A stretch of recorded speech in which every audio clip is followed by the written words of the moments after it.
tema da minha mensagem é apenas eu. Apenas eu. Eu quero refletir hoje que muitas pessoas às vezes não conquistam simplesmente porque não querem o que Deus deu para elas. Estão em busca daquilo que Deus vai fazer na vida do outro. E às vezes, quando olhamos a vida do outro, ela pode parecer isenta de problemas, isenta de dificuldade, um mar de rosas. E muitas pessoas, por exemplo, o sonho de Adonias, ocupar o lugar do Salomão. O sonho do Ramã era ocupar o lugar do Mardoqueu. E olha que coisa interessante. O sonho de Lia era ter o que Raquel tinha. E o sonho de Raquel era ter o que Lia tinha. Ou seja, para Raquel não servia para ela o que ela tinha, mas ela sonhava com o que o outro tinha. Hoje eu quero falar com vocês sobre um personagem bíblico que poucas vezes eu ouvi falar dele. Talvez você já tenha ouvido. Mas a história dele é uma história bem interessante. E ele apenas foi ele. Talvez por ele ser apenas ele passou despercebido. E algumas pessoas não conseguiram enxergar a grandeza desse indivíduo. Porque ele foi apenas ele.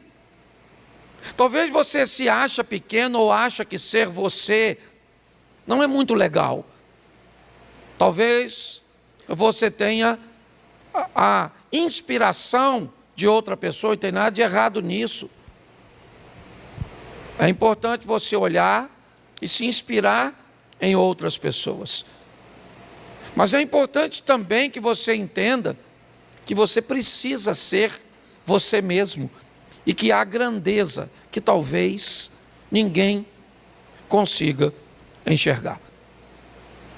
A história dele começa Gênesis 11, eu vou botar bastante texto, vou ler pouquinho, a mensagem é pequena, mas Gênesis 11, verso 26, diz assim: E viveu Terá 70 anos, e gerou Abrão, a Naor e a Arã. Feche os seus olhos. Senhor, em nome de Jesus, continua falando conosco. Usa-me como um canal de bênção nesta hora, para esclarecer caminhos, para elucidar destinos. Fala conosco nessa noite, em nome de Jesus. Você pode dizer amém? Isso. O pai desse indivíduo é o filho mais novo de Terá. Pela ordem de escrita, até o verso de número 25 de Gênesis 11, nós vamos ver a descrição de que as pessoas que são mencionadas tinham filhos e filhas. Mas quando chega em Terá, isso se interrompe. E o nome dos 3 filhos dele vai ser narrado. O dos outros anteriores narra apenas o primogênito. E teve fulano, e depois viveu tanto tempo, e teve filhos e filhas. Mas quando chega em Terá, a história vai mudar. Vai dizer que Terá teve 3 filhos, o mais velho Abraão, depois o Naor e depois o Arã. O moço aqui mencionado, ele é o filho mais novo de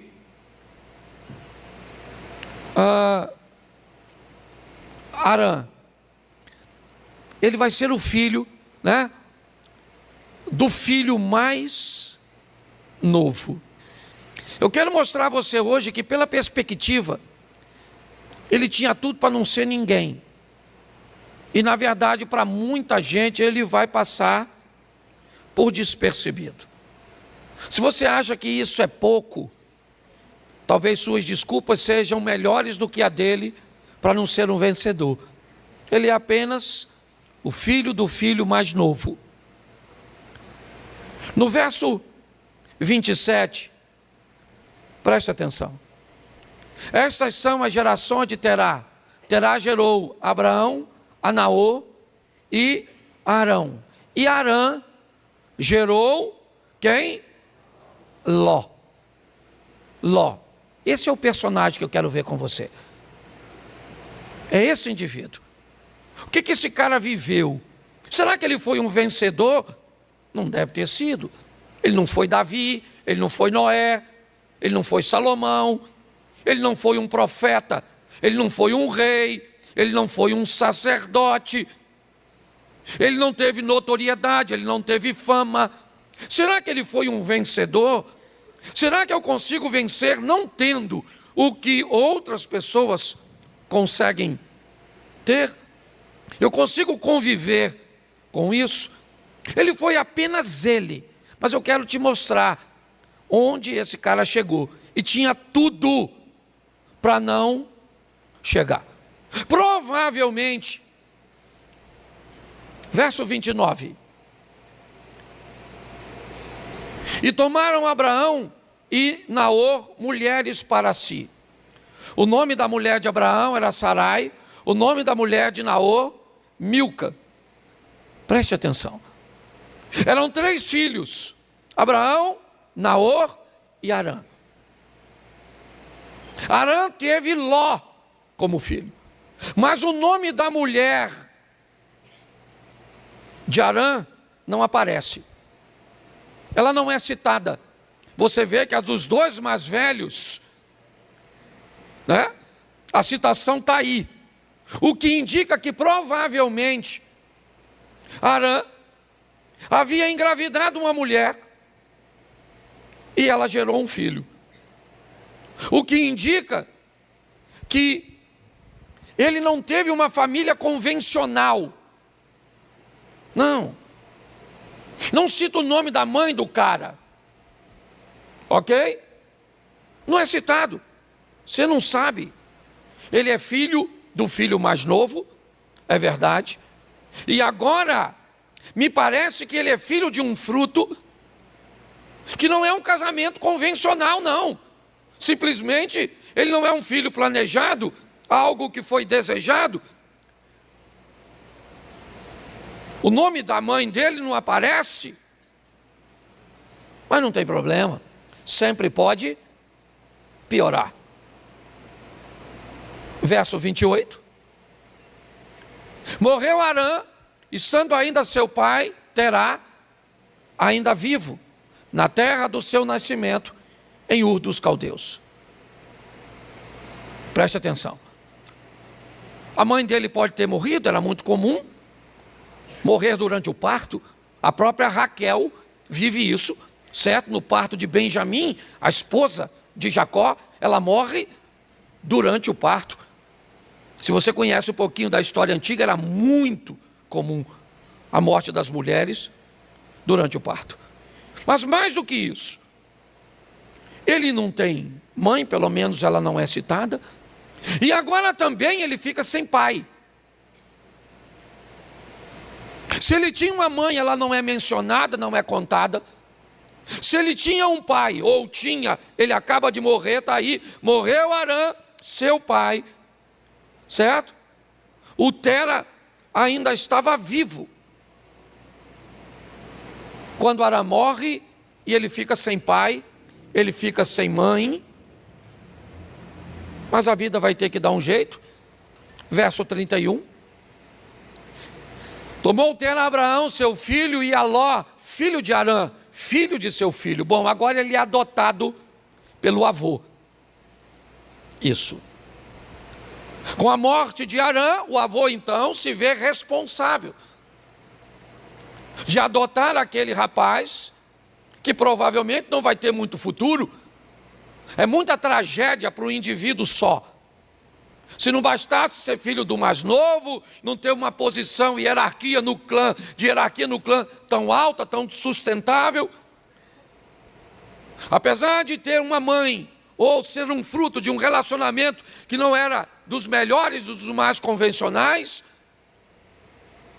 ele agora perde o pai, mas o avô, pelo menos alguém para fazer alguma coisa, certo? E ele adota o rapaz, certo? Capítulo 12, verso 5. Tomou Abraão a Sarai, sua mulher, e a Ló, filho do seu irmão. Agora o Terá morreu. O avô agora morre. Acabou. Agora o vovozinho não está mais lá. E então o tio mais velho, porque o mais novo, o do meio nem foi, Naor ficou, certo? Em Ur. Mas agora Abraão assume a criação e o cuidado daquele rapaz. Quem é aquele rapaz? Ele não é ninguém, ele não é nada. Ele está passando de mão em mão. Essa é a grande verdade. Cadê seu pai? Morreu. Morreu quando? Morreu antes de vovô. Mas aí vovô me adotou, e cadê vovô? Também morreu. E sua mãe? Eu não sei. Então é muita desculpa que ele tem para justificar o fracasso dele. Você quer desculpa? Tá bom, você vai ter muitas. Mas procure uma desculpa que justifique seu sucesso e não seu fracasso. E é assim que funciona. Agora, é Abraão que vai adotar o sobrinho Ló. Pois bem, capítulo 13, verso 5. Também Ló, que ia com Abraão, tinha rebanhos, e o quê? E tinha o quê ele? Gado e? Isso, verso 6. Vamos lá. E não tinha capacidade a terra para poder habitarem juntos, porque seus bens eram muitos, de maneira que não podiam habitar juntos. Preste atenção. Esse rapazinho casou. Esse rapazinho teve 2 filhas. Ele enriqueceu. Caminhando ao lado de seu tio, ele prospera, ele cresce, ele desenvolve. A vida não vai ser fácil para ele. Mas ele é alguém que está conseguindo vencer as etapas, indo adiante, buscando o quê? Buscando seu sucesso. Ele nunca vai ser Abraão. E ele não precisa ser Abraão. O que ele precisa é ser o Ló. E cumprir o chamado do Ló. Porque você só precisa ser você. Eu só preciso ser eu. Descobrir o que Deus tem para mim e viver. Ele agora está rico, casado, 2 filhas, próspero. Provavelmente suas dores agora já não são tantas. É verdade. Mas o capítulo 14, verso 12, diz o seguinte: também tomaram a Ló, que habitava em Sodoma, filho do irmão de Abraão, e os seus bens, e foram-se. Bota o próximo, eu acho que é o 16, por favor. Não, só um minutinho. Não, somente aí por enquanto. Preste atenção. Isso. Deixa eu ficar no 13, não é isso? Não, 14 e 12, perdão. Bom, agora roubaram tudo dele. Invadiram, naquela guerra dos 4 contra os 5 reis, invadiram e pegaram tudo de Ló, e se não bastasse ainda levaram o cara cativo. As coisas estavam indo muito bem para ele. Estava casadinho com as suas filhas, certo? Com seus bens, estava rico. Mas agora ele foi assaltado. Sua casa foi invadida. Ele foi levado. E agora de rico ele virou pobre. De livre ele virou prisioneiro. Essa é a vida desse cara. Ele perdeu tudo no verso 12. Mas, olhe para o verso 16. E tornou a trazer todos os seus bens. E tornou a trazer também a Ló, seu irmão, e os seus bens, e também as mulheres e o povo. Ele conseguiu recuperar tudo. A vida dele é cheio de idas e vindas. Quando parece que as coisas vão, elas retrocedem. Mas agora, Abraão vai lá, certo, com seus confederados, e luta para libertar seu sobrinho, certo? Traz ele de volta, seus bens estão de volta, ele está de volta no cenário, é verdade. Mas agora não é a casa dele, é a cidade onde ele mora, que vai ser, é desgraça demais, para um cara só. Agora é a cidade que o cara mora. A cidade que o cara mora vai ser destruída. Ela não vai ser invadida por homens, por reis. Ela vai ser destruída por Deus, certo? Deus vai requerer de Sodoma e Gomorra, certo? Uma justiça que ela não tem como oferecer. Então, no capítulo 19, no verso de número 25, coloca aí, por favor. E destruiu aquelas cidades e toda a campina e todos os moradores daquela cidade, e o que nascia na terra morreu. Mas Ló saiu vivo. Ele não morreu.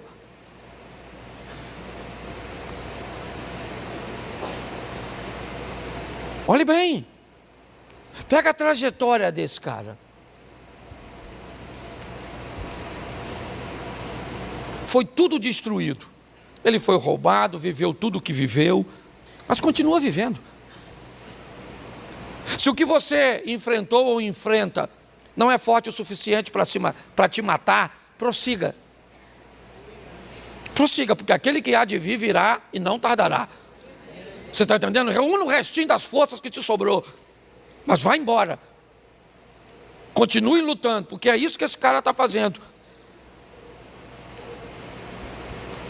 Capítulo 19, verso 26. E a mulher de Ló olhou para trás. Preste atenção. Ele agora acaba de... Nós temos duas coisas nesse texto. Uma mulher aprisionada no passado e a viuvez. Provavelmente o que aquela mulher sente é a perda do que deixou para trás. Não deu tempo para levar nada. Eles atrasaram na saída, então não tiveram tempo para levar nada. Porque o anjo pegou na mão deles e saiu puxando.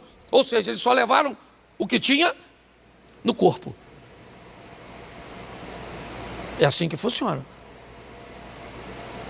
Agora o que nós vemos é esse cara fica viúvo, convivendo com uma mulher que, ao que tudo indica, aprisionada no passado. Verso 32. Só o finalzinho.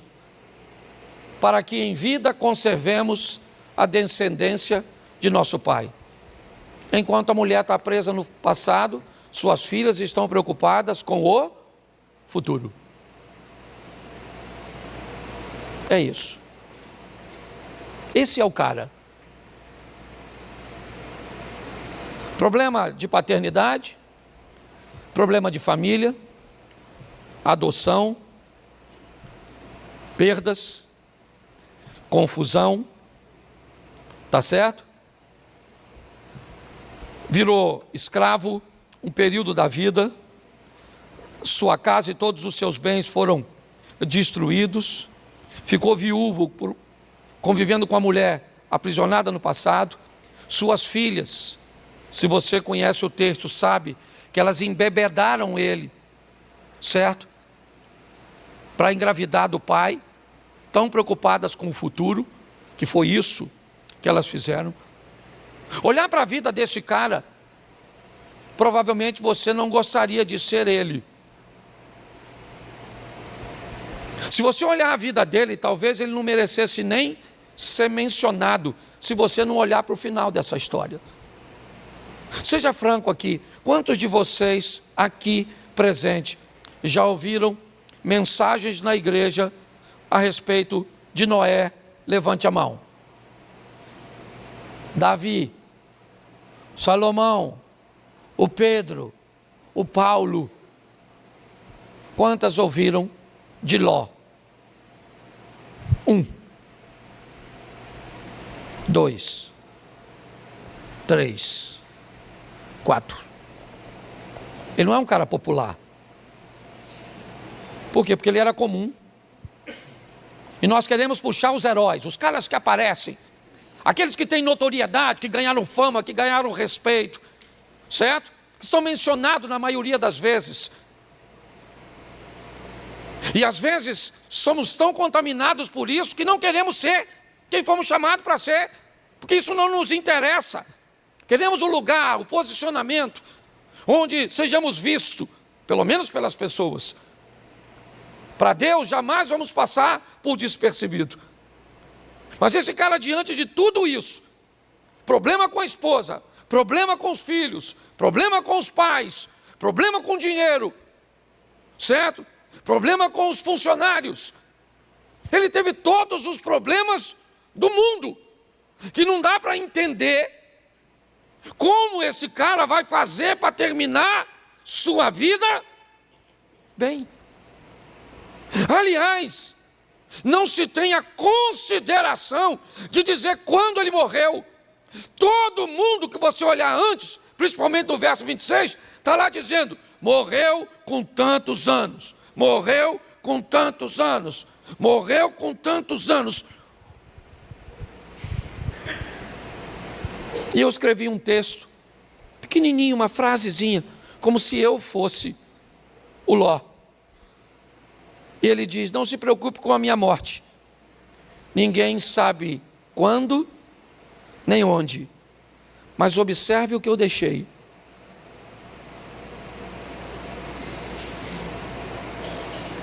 O que esse cara deixou?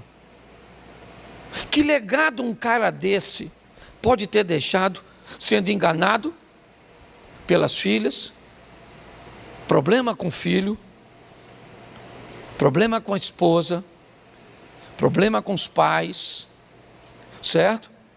Ele teve tudo o que pode traumatizar um indivíduo junto.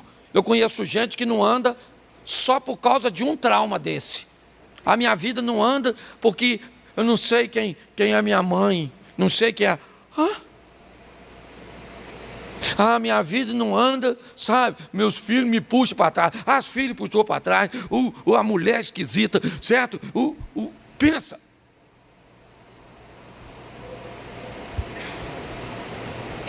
Mas quando você olha para esse cara, dá uma olhada nesse texto aqui, Gênesis 19, 37. 19:37 de Gênesis. A primogênita deu à luz a um filho e chamou-lhe Moabe. Este é o pai dos moabitas até o dia de hoje. Quem é o pai de Moabe? Quem é o pai de Moabe? Ló. O pai de Moabe é Ló. E Moabe dá origem a que povo? Aos moabitas. Um povo cujo qual o Moisés escreveu que deveria ser evitado pelo povo de Deus. Sim ou não? Sim. Mas a fome abateu uma família, Elimeleque. Certo? E esse camarada vai morar e peregrinar em Moabe, na terra dos moabitas, cujo pai é Ló. E Rute, capítulo 4, verso 10, dá uma olhada. E de que também tomo por mulher a Rute, a moabita. Certo? Preste atenção. Olhe só. Alguém vai tomar uma moabita por esposa, quebrando um protocolo. É assim. O cara morreu. Parece que o nome dele vai ser apagado. Ele não teve notoriedade, só enfrentou dificuldade. Mas o que esse cara fez? Ele não desistiu, ele continuou vivendo. Ele sobreviveu às adversidades. A vida é dura para você? Não é só para você não, meu irmão. Certo? Tem muita gente aqui enfrentando divórcio, doença, desemprego, problema com seus filhos, problemas com identidade e tantas outras coisas em busca de seus sonhos. Tragédias, dificuldades, adversidades. Mas, quando eu olho para esse texto, eu vejo algo bem interessante. Mateus, capítulo 1, verso 5. Salmão gerou de Raabe a Boaz.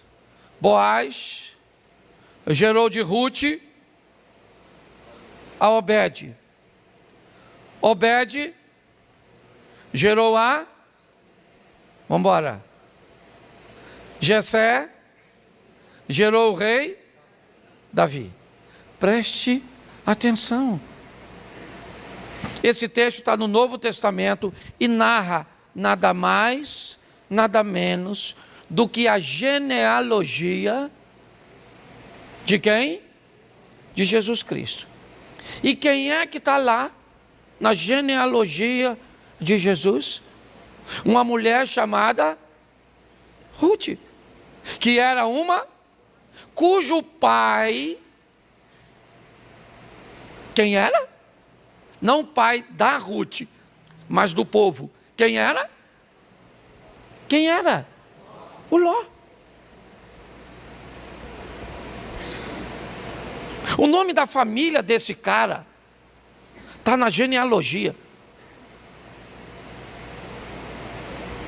de Jesus. Você entende a grandeza desse moço anônimo, despercebido, que ninguém muitas vezes sabe quem é, que as pessoas não pregam sobre ele, que ele não tem a oportunidade, e nem por isso se achou menor, e nem por isso se entregou. Não! Se ele estivesse aqui hoje, sabe o que ele diria? Meu nome é Ló, com muito orgulho. Eu tenho orgulho de ter vencido tudo o que eu venci, de ter superado tudo o que eu superei, de ter força para ver todo mundo ter um pai e eu não, todo mundo ter uma mãe e eu não. Eu tenho orgulho de ter sobrevivido a caminhar com gente que me puxava para trás, mas eu não parei. Até que recomeçar depois de ter perdas tão significativas. Mas eu prossegui. E a maioria das pessoas sequer vão lembrar de mim. Mas eu sei quem eu sou. Eu sou apenas eu. Apenas eu. E o que eu preciso é reconhecer isso. Minha palavra hoje é para motivar você a entender que não há lugar de notoriedade para todos. Que o tamanho dos outros não deve dimensionar o seu. Que o lugar dos outros não deve impressionar você. Que é importante que você descubra quem você é e ocupe o seu lugar. Faça o que precisa ser feito onde Deus te chamou para fazer. Vocês não têm noção da quantidade de pessoas que me dizem: pastor, você tem que abrir uma igreja em outro local. Se você abrir uma igreja em tal bairro, em tal lugar, vai ser assim, vai ser desse jeito, vai ser... Por quê? Porque fulano tem, vai ser sensacional, vai ser com o nome que... Não, eu não sou fulano, eu não nasci para ser fulano, eu nasci para ser apenas eu. É importante que você entenda isso. Olhar para a vida desse cara, para que você se espelhe nele.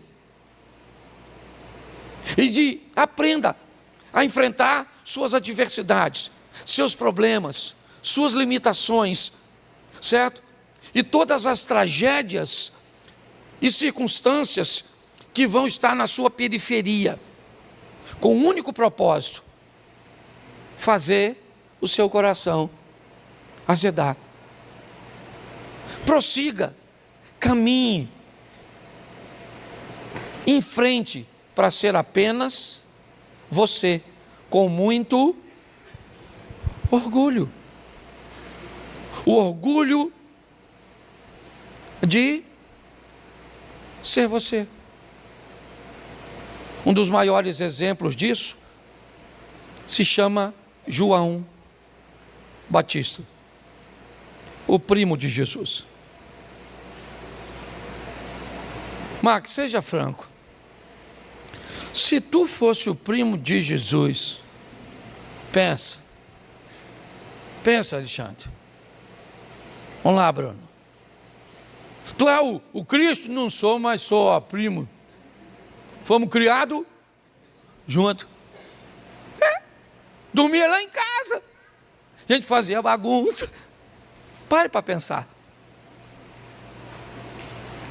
Quando você olha para esse cara, todo mundo que olhava para ele, dizia para ele: cara, tu é Elias, Jeremias, tu é um dos profetas, tu é o Cristo.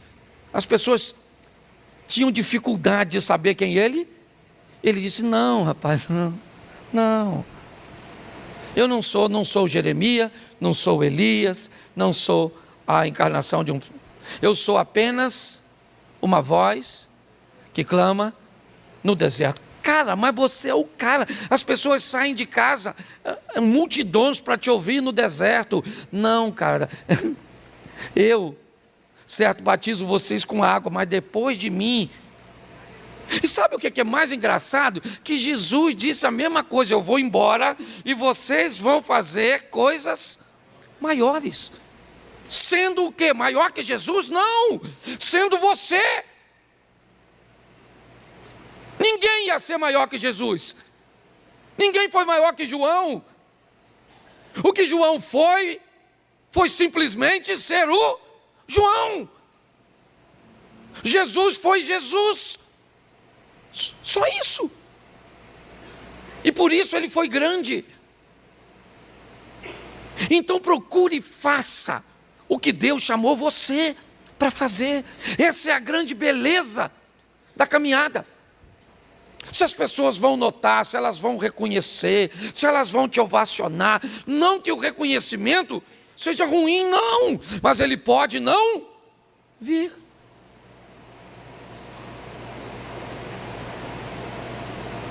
Quem é sua mãe, ô Ló? Não sei. Seu pai morreu. Mas como é que o senhor sobreviveu? Vovô me... Mas e seu avô também morreu? E aí? Aí meu tio me adotou. Mas e aí? Aí eu fui viver minha própria vida. E fiz uma escolha equivocada. Olhei as Campinas do Jordão e achei que lá estava o melhor lugar. E para lá fui eu. E o que aconteceu? Aí me roubaram. E levaram todos os meus bens. Mas aí eu recuperei tudo de volta. Fali, mas me recuperei. Mas e aí? Aí caiu fogo do céu na cidade onde eu morava. Matou todo mundo. Só sobrou eu e minhas 2 filhas, porque minha mulher, maluca, olhou para trás. Mas pelo menos sobrou as filhas. Mas pois é. Uma menina doida me encheram a cara de cachaça e se deitaram comigo. Pô, cara, que vida desgraçada é essa, hein? Não, rapaz, mas posso te falar? Não tinha o controle de todas essas coisas. Eu não tinha. E como é que você fez para vencer? Eu só consegui sobreviver. Eu só venci porque eu sobrevivi.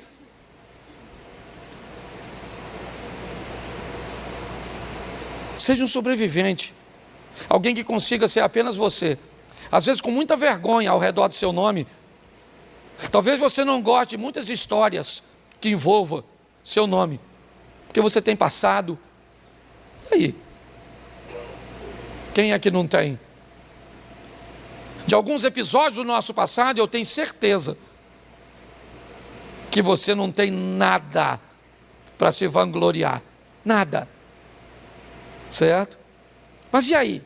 Ele foi ruim? Foi. Ele foi humilhante? Foi. Mas ele matou você? Então pronto. Então levanta a cabeça e vamos embora.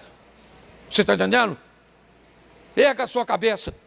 Ah, você foi, você fez, você disse, você não pagou, você não sei o quê, você não sei aquilo outro. Está tudo no meu passado. E não me orgulho desse passado, não. Mas eu posso te dizer o seguinte: ele não foi ruim o suficiente para matar meu futuro.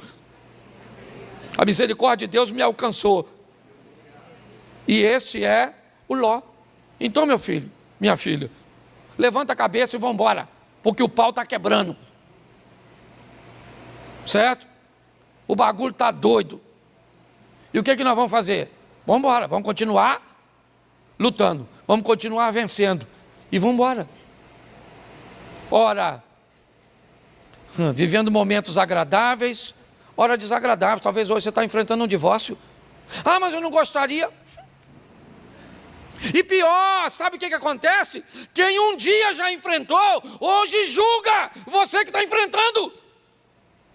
Às vezes a pessoa vem me falar de vergonha. Esse dia teve um cara que queria falar uma coisa de um irmão aqui da igreja, e eu descobri que ele batia na mulher.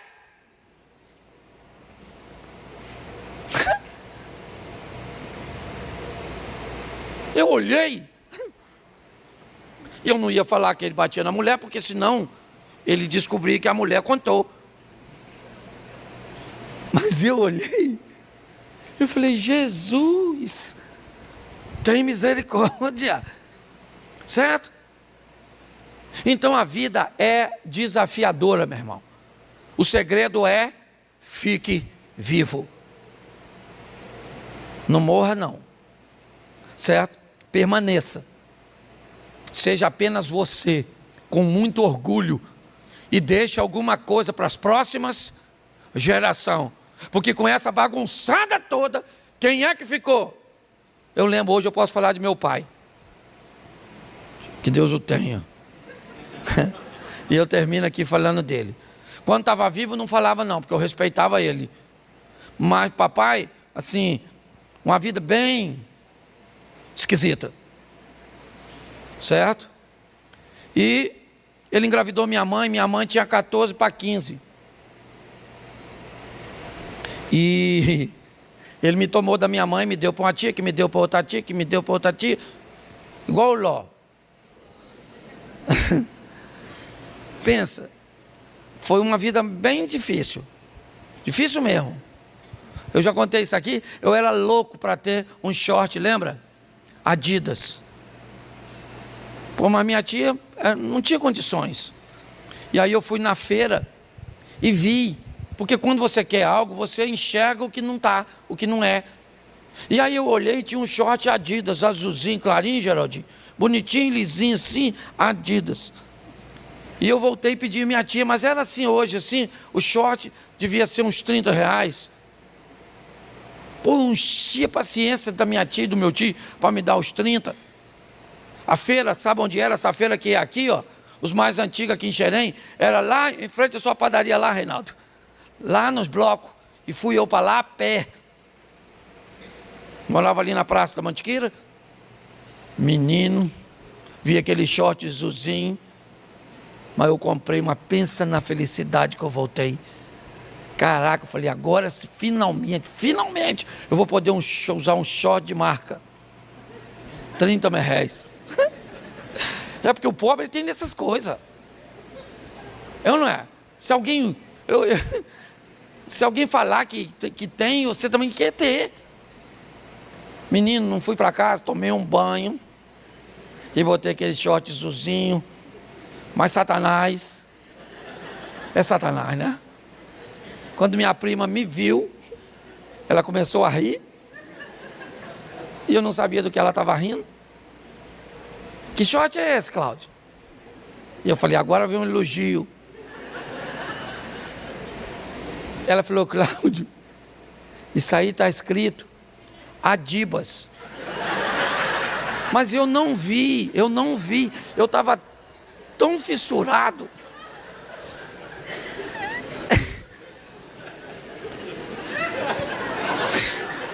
Era a mesma letra, só que invertida.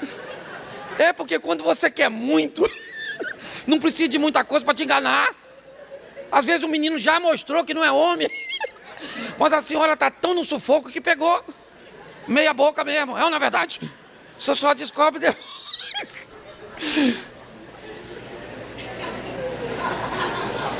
Aí eu já tinha comprado. O pessoal gosta da desgraça dos outros, eu não estou falando. E aí eu botei uma técnica na minha cabeça. Eu falei, eu vou usar, maluco. E se alguém olhar muito, eu coço.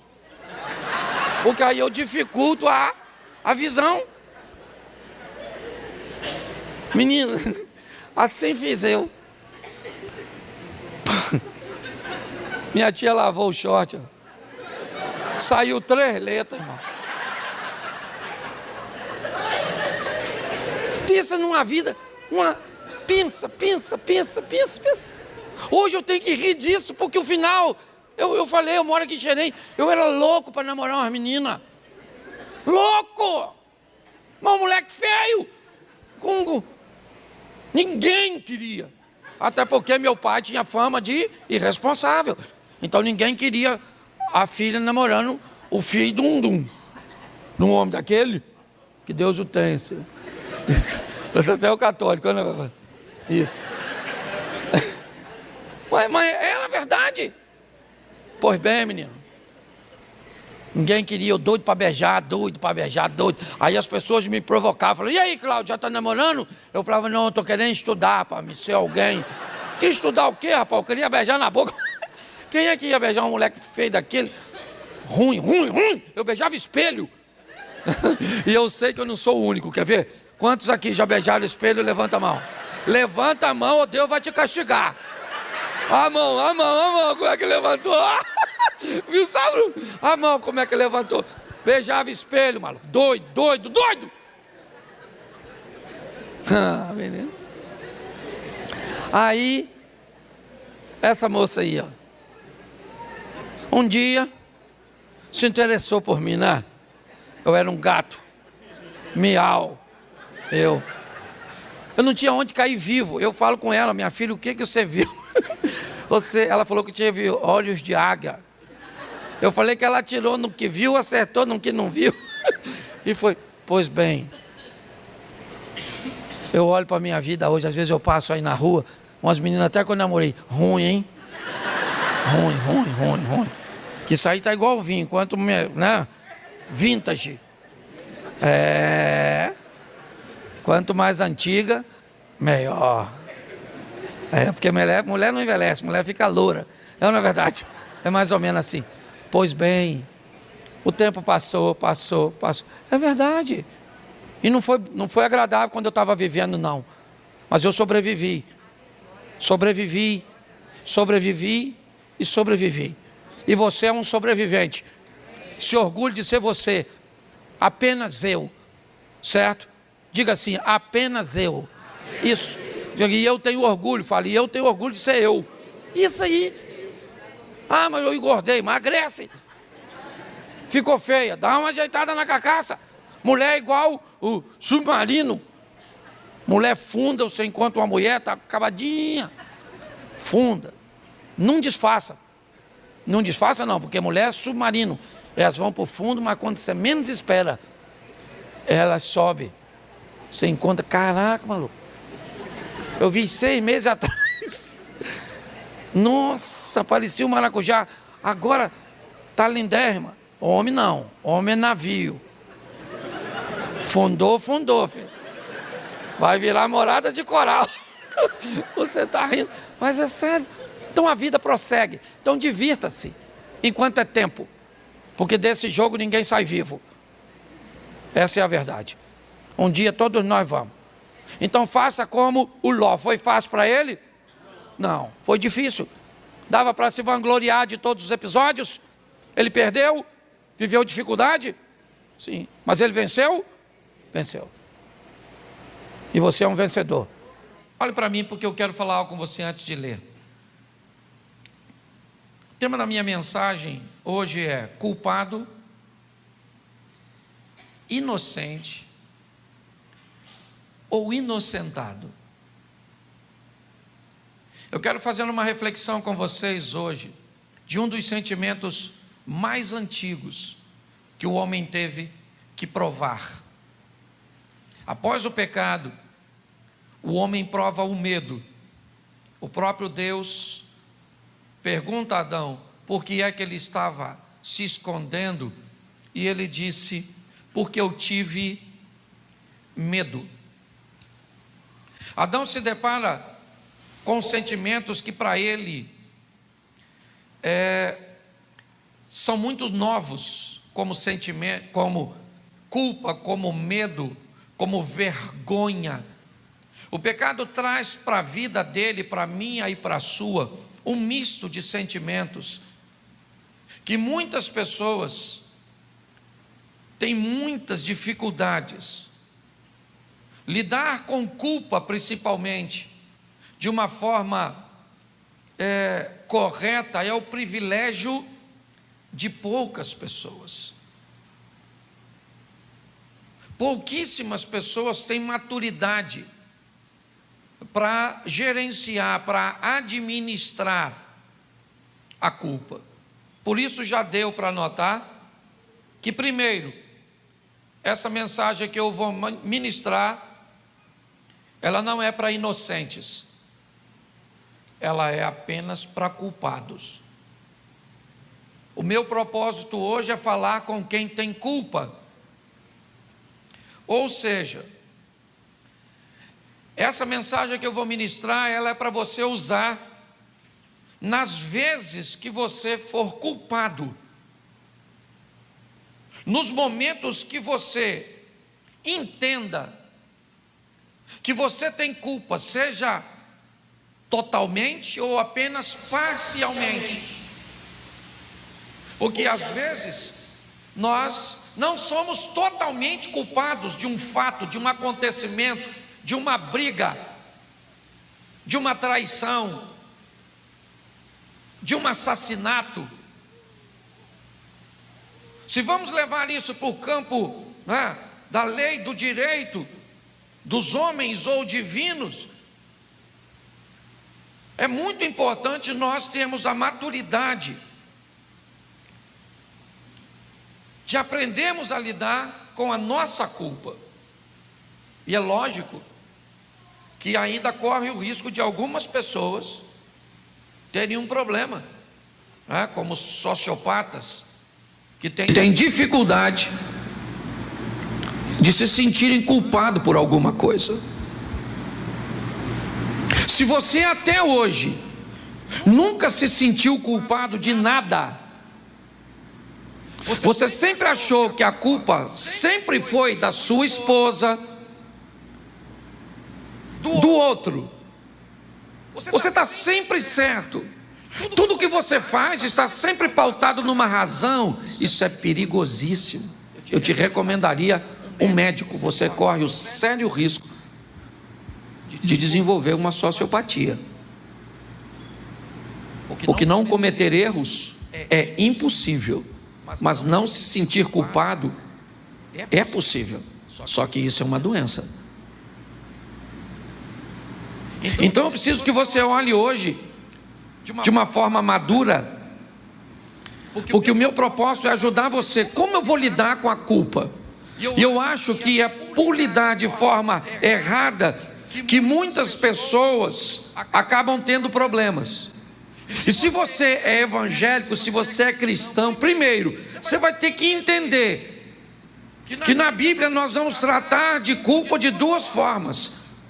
Uma visão do Velho Testamento, onde era olho por olho e dente por dente, onde o culpado era visto de uma forma muito mais enfática, incisiva, e a graça, o período cujo qual nós estamos. Para nós é muito importante nós conhecermos os dois lados. Sabemos como as coisas funcionavam na época de Moisés, na época de Josué, quando Acã esconde. Mas é muito importante nós olharmos para Cristo, para a graça, para a manifestação de Cristo. E é isso que eu quero te mostrar. Primeiro, quando a culpa aparece pela primeira vez, e como é que nós precisamos lidar com ela, porque provavelmente grande parte dos conflitos que nós, na nossa vida, parece um looping, está sempre acontecendo. Eu estou sempre voltando ao mesmo erro. Provavelmente é um probleminha com a culpa. E aí eu quero ler com você Gênesis 3, 7, diz assim: então foram abertos os olhos de ambos e conheceram que estavam nus, e coseram folhas de figueira e fizeram para si aventais. No verso 7 você vai para o 12, que diz assim: então disse Adão: a mulher que me deste por companheira, ela me deu da árvore e comi. E disse o Senhor Deus à mulher: por que fizeste isso? E disse a mulher: a serpente me enganou e eu comi. Feche os seus olhos. Senhor nosso Deus e Pai, te damos graças por tua palavra. Continua falando conosco. Usa-me, ó Deus, como um canal de bênção, pelo poder do nome de Jesus. Amém. Glória a Deus. Amém? Já deu para notar que a culpa ela traz para este casal, que vai provar dela pela primeira vez, duas consequências: a vergonha, e aqueles que eram unidos agora se tornam adversários. Quando nós olhamos o que a culpa fez com Adão e Eva, foi fazer com que eles se escondessem e tentassem resolver por si próprio, cozendo folhas de figueira. Mas mais do que vergonha, eles agora começam a se degladiar. Agora um colocando a culpa no outro, eles não estão entendendo, eles não sabem como lidar com essa emoção. Em todo ambiente onde a culpa está presente, nós vamos ter três personagens: o homem, Satanás e Deus. Quando eu digo homem, eu estou dizendo o ser humano, que pode estar sozinho, pode estar com sua esposa, com seus filhos, que pode estar com seu amigo, com o irmão da igreja. Esse é um personagem. Nós vamos olhar e vamos ver Satanás. Ele também está presente nesse ambiente de culpa. Muitas vezes ele é aquele que vai estabelecer a indução. Ele não pode pecar, é verdade, por mim, mas ele pode me convencer, ele pode me estimular, ele pode aproveitar de uma fraqueza que eu tenho e fazer com que eu cometa um erro. E nós temos Deus. E nós vamos ver como esses três lidam com a culpa. E nós vamos usar alguns exemplos rapidinho para facilitar. Primeiro nós vamos ver o homem. Como a maioria de nós lidamos com a culpa? Como é que você lida com situações cujas quais você é culpado? Provavelmente transferindo a responsabilidade para o outro.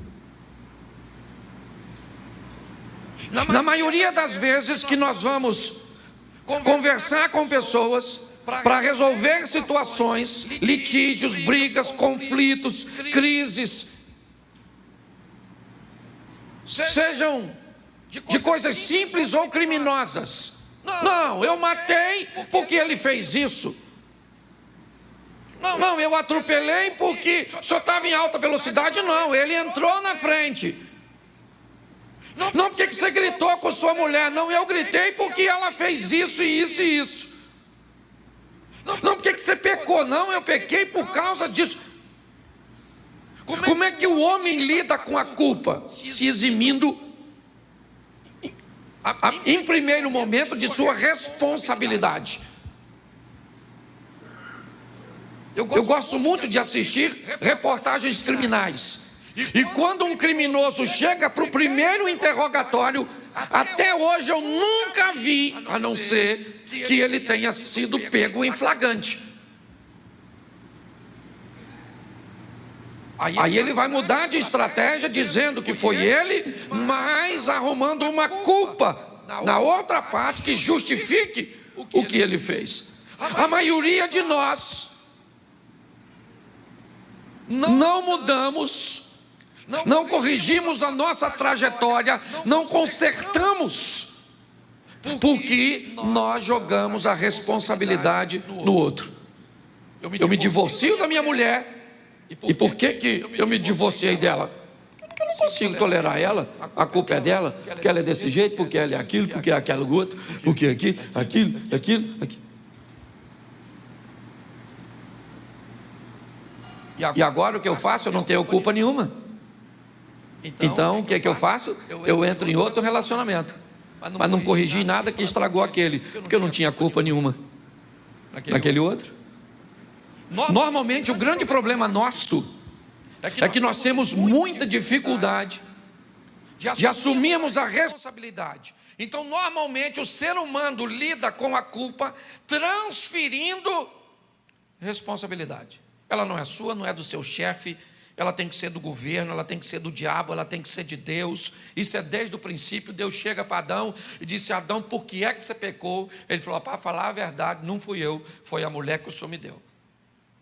Aí Deus vai lá na mulher e falou: e aí, dona Eva, por que você pecou? Ela falou: e eu? Foi uma serpente maluca aí que me deu e eu comi. Me convenceu. E provavelmente a serpente estava lá, mas não devia estar nem o outro bicho passando, nem um mosquitinho. A serpente falaria: é um mosquito.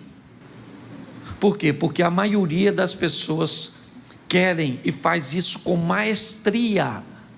Por isso que eu digo na maioria das minhas pregações, quando eu recebo no meu gabinete uma vítima e eu começo a escutar a história dela, lá na frente eu descubro que ela é também a vilã ou o vilão. Então o homem lida transferindo responsabilidade. Como Satanás lida com a culpa? Como é que o diabo faz para lidar com a culpa? Primeiro, ele tenta te convencer de que não há perdão.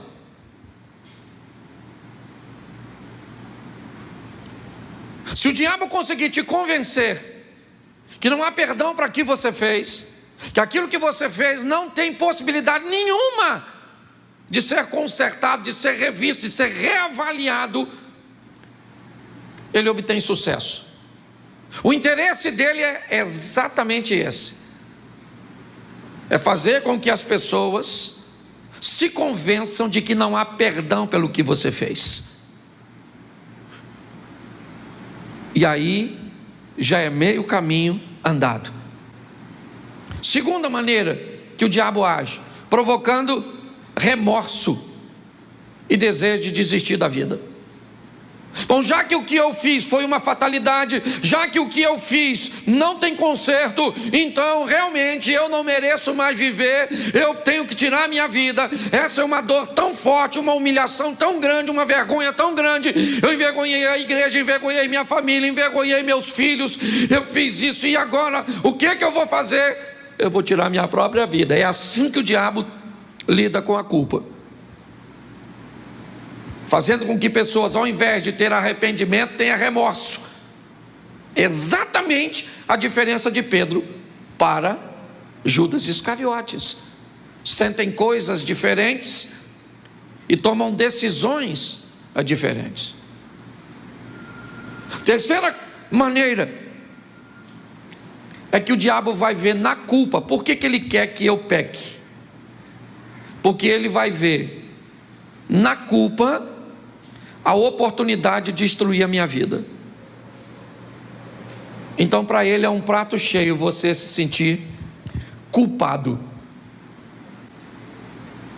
Mas pastor, realmente eu sou culpado.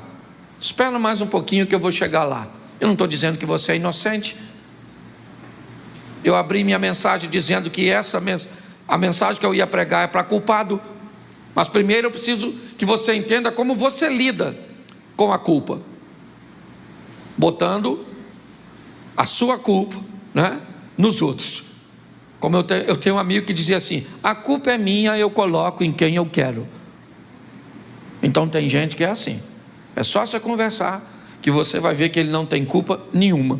Tá certo? Então vimos como o diabo lida, te convencendo que não há perdão, provocando remorso e desejo de desistir da vida, e vendo na culpa a oportunidade de destruir sua vida. É isso. Você teve uma vez, por um ambiente, uma situação aconteceu, você fez algo uma única vez, pronto, é a porta que ele entrou, e agora ele vai te culpar de uma tal forma para criar na sua vida um ambiente que você não tenha saída. Agora, como Deus lida com a culpa?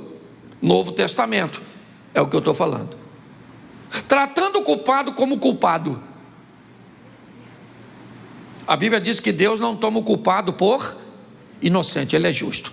Se tem uma coisa que Deus vai fazer, é tratar você e a mim como culpado. Você é culpado? Você é culpado. Segunda maneira que Deus vai tratar a culpa: te oferecendo a graça como uma oportunidade. Mesmo você sendo culpado, e ele sabendo disso, enquanto o diabo tenta te convencer de que não há perdão, Deus faz o contrário. Ele busca fazer você entender, através dos hinos, através das mensagens, através dos testemunhos, certo? Através de tantas coisas, ele planeja te oferecer a oportunidade do perdão, de tentar de novo. E como Deus lida com a culpa? Te mostrando o arrependimento e a conversão. Enquanto o diabo te leva para o remorso, aquela dor aguda, mas que passa rápido. Por que quem tem remorso faz de novo? Porque o remorso traz consigo uma dor aguda, latente, mas ela é momentânea. Muitas pessoas, dia de ceia, pão e suco de uva. Senhor meu Deus, eu não deveria estar ceando. mas eu me arrependo, em nome de Jesus, não faço mais. E no dia seguinte está fazendo.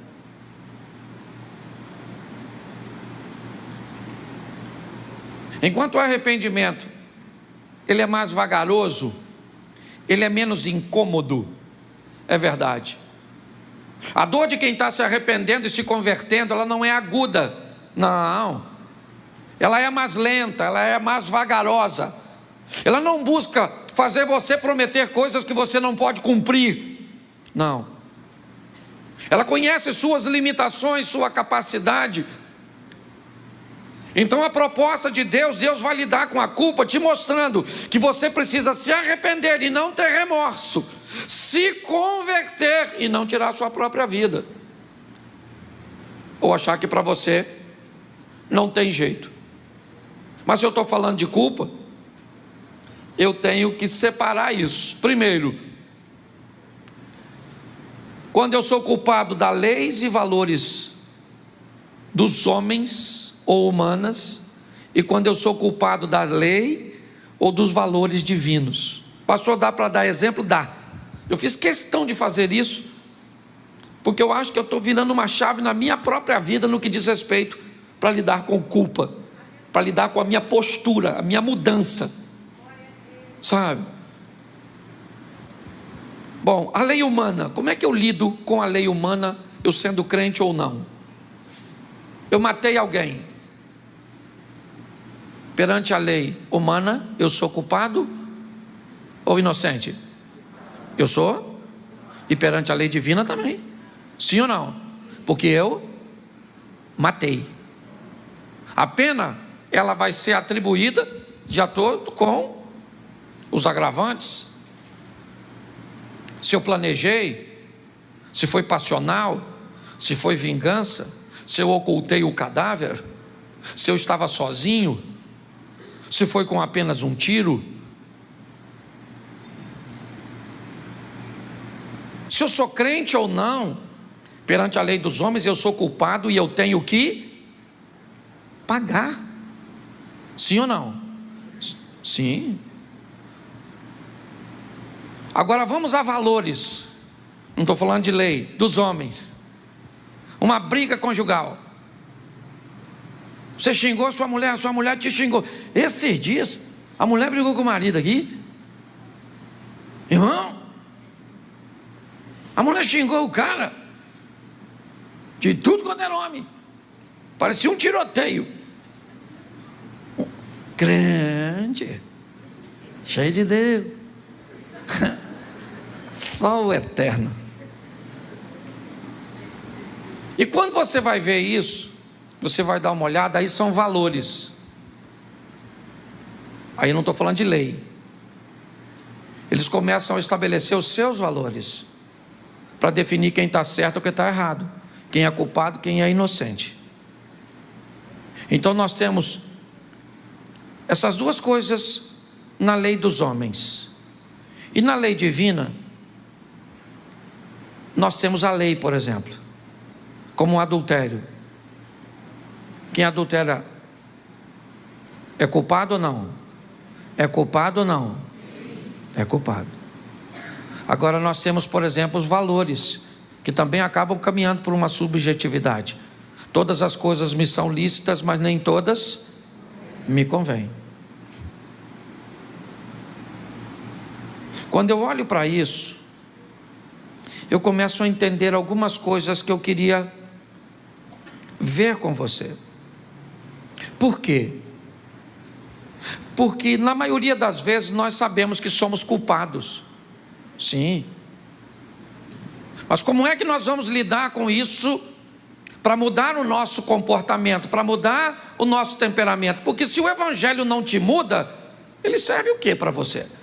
Se ele não te aperfeiçoa como gente, como cidadão, como crente, se ele tem o propósito de melhorar seus relacionamentos com os homens e com Deus, inevitavelmente ele precisa que você se arrependa, que você se converta. Eu vou te dar 2 exemplos só no Velho Testamento, Vamos voltar a Adão primeiro. Seja franco, Deus conversou, você conhece um pouquinho o texto bíblico? Vamos lá. Deus chega para Adão e diz: Adão, eu te dou liberdade para fazer tudo isso, mas eu quero estabelecer um limite, ok? Você vai ficar aqui a maior parte do dia, mas para que você entenda que quem governa tudo isso sou eu, para que isso fique claro, notório, patente aos seus olhos, eu vou colocar um limitador. Você mexe onde você quiser, inclusive nessa árvore, mas nela ou dela você não pode comer. Era um limite. Poderia ter sido a árvore, poderia ter sido um rio, poderia ter sido um animal, poderia ter sido qualquer coisa, porque o propósito é falar de limitações, de entender limites, de respeitar a autoridade, de entender hierarquia. É isso que Deus está falando.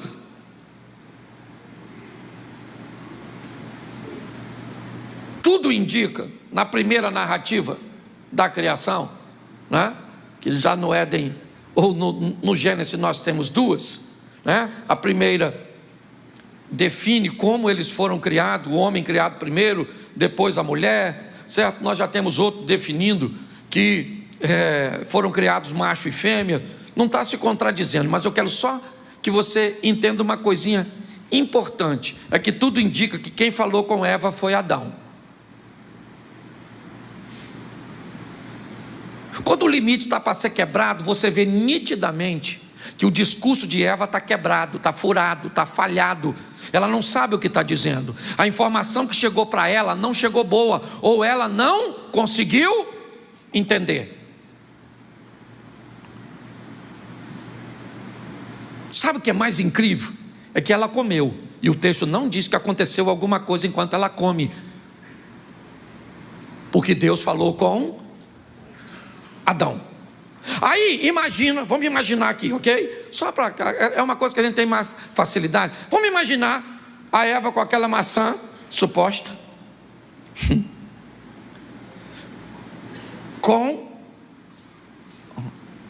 não vou fazer propaganda não, a maçãzinha mordida, levando para o Adão. Eu imagino o choque do Adão. A fruta, a marca da boca da Eva, e pior, a Eva está viva. Ela fala: aí Adão, comi. Se tu é o Adão, tu faz o quê? Seja franco. Aí Eva, estou com fome não. Não comi uma banana ali agora? Não. Comeu, não morreu, né? Beleza. Deus vai chegar aqui de tarde, finalzinho da tarde. Vou falar com ele: Senhor, essa mulher que o Senhor me deu é mais perigosa, tem mais veneno que a fruta. Você está rindo, mas é sério. Ele é culpado, mas ele é muito culpado, sim ou não? Mas ele é muito, eu gosto disso, muito culpado. Mas ele vai lidar com Deus diretamente. Seja no Velho Testamento ou no Novo, quando você lida com Deus diretamente, Deus olha seu coração. E na presença de Deus, Davi disse isso algo de uma forma tremenda: é melhor estar nas mãos de Deus do que na dos homens. Eu não sei o que você fez, e provavelmente você é culpado, porque nós somos. É que a gente costuma botar: quem tem culpa do seu casamento tem uns problemas, você ou sua mulher? Não vem com essa de falar os dois não, porque os dois você fala aqui. Quando o bicho está pegando é você, sua mãe, seu pai, isso, você puxou, seu irmão igual a você, sua avó, já conhece a história, você... O diabo usa você, e você não usa. Nossa, nem para o diabo usar você serve. Você está rindo, mas é sério. Quando nós olhamos para isso, nós vemos que o assunto é muito sério. Vamos pular para Davi, para andar rapidinho, esse culto é bem... Davi pecou ou não? quando se deitou com a mulher do Urias, mandou matar o cara, casou com a mulher e ficou bonitinho na foto. Deus falou: ah, é? Foi lá e falou com ele. Sabe o que é mais engraçado? Perdoado foram os seus pecados. Quando eu escutei essa frase, eu falei: não acredito. O cara passou o cerol na dona, matou o cara, e Deus vai dar esse mole? Mas Deus falou assim: eu vou te perdoar, seu pecado foram perdoados. Mas deixa eu te falar como é que vai funcionar de agora em diante. Seu filho morre, seu outro filho, Absalão, vai se deitar com a sua mulher, tudo, no meio da praça. Entendeu, Davi? Você vai ser em ambiente público.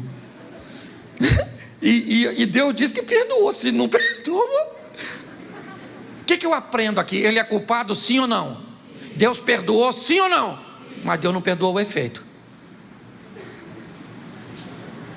Tem gente que tem dificuldade de lidar com culpa. Por quê? Porque ele: Senhor, me perdoa. Deus diz: beleza, vida que segue, vamos embora. Nossa, mas por que está acontecendo isso comigo?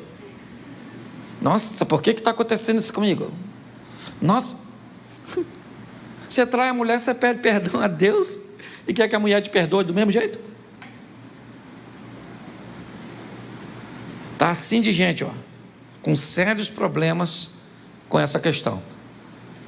Você recebe o perdão de Deus, sim, porque Ele é bom, misericordioso, longânimo. Mas o efeito daquilo que tu fez, meu filho, pode durar mas é muito tempo. Então pense antes de fazer. Preste atenção, outro que era também culpado demais, o tal do Pedro. Lembra dele, o discípulo de Jesus, agora indo para o Novo Testamento? Lembra quando Jesus falou que ia morrer? O que ele falou? Eu morro com o Senhor não sabe de nada. Esses discípulos aí, tudo esquisitinho, eles fogem, mas eu morro contigo. Jesus falou: Pedro, para, Pedro. Pedro falou: eu morro. Jesus falou assim: antes do galo cantar, você me nega 3 vezes. Ele pensou: nego. Negou ou não negou? Negou ou não negou? É culpado ou não? É culpado ou não? Mas se arrependeu? Sim. Então teve outra oportunidade. Você acha que o diabo tentou atacar Pedro? Sim ou não? Ele voltou a pescar quando Jesus morreu? Querendo voltar à sua vida antiga? Provavelmente se sentindo culpado? Por que é que Jesus refaz o ambiente onde Pedro nega, perguntando 3 vezes a Pedro? Provavelmente queria apenas reconstruir o modelo ou o ambiente mental que Pedro havia se tornado culpado, exatamente para trazer para ele o perdão. Pedro se ergue, é verdade, mas isso não acontece com Judas Iscariotes, que também é culpado, sim ou não? Sim. E talvez até menos culpado que Pedro. Por quê, pastor? Porque a Bíblia diz que um deveria traí-lo.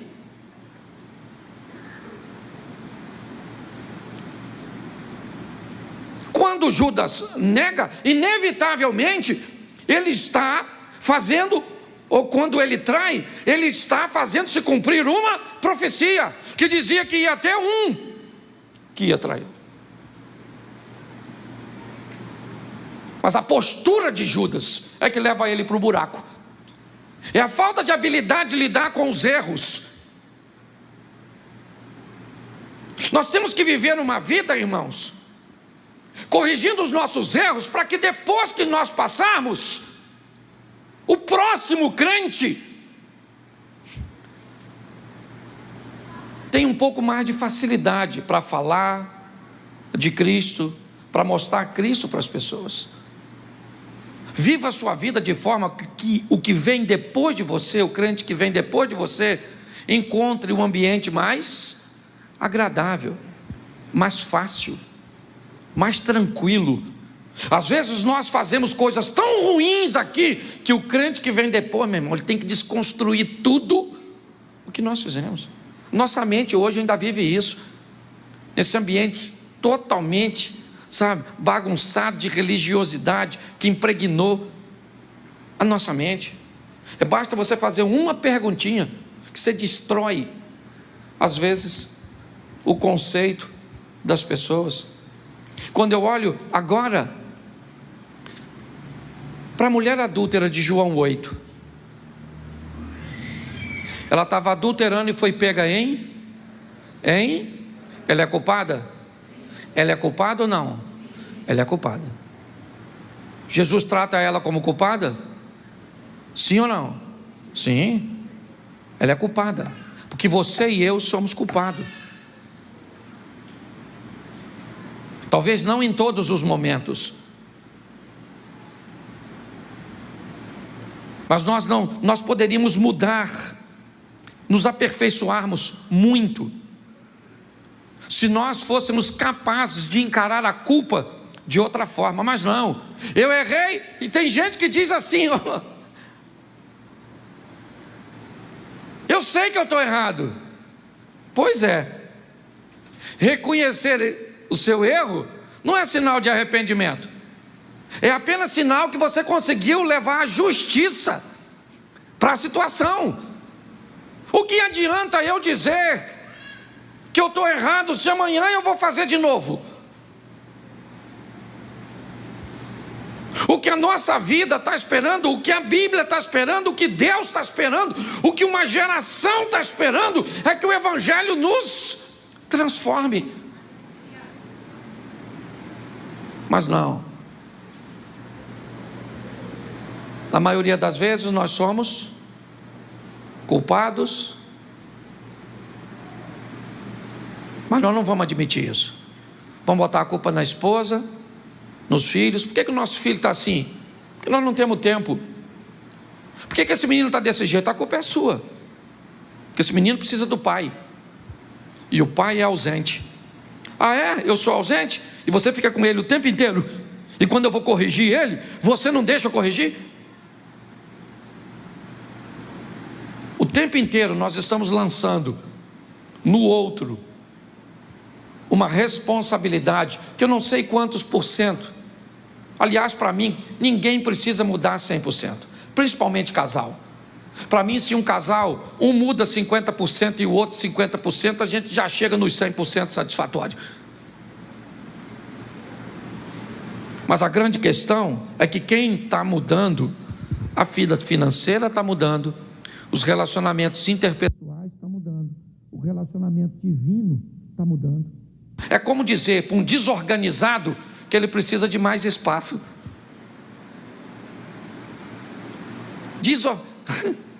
Dá um quarto para um desorganizado, ele bagunça o quê?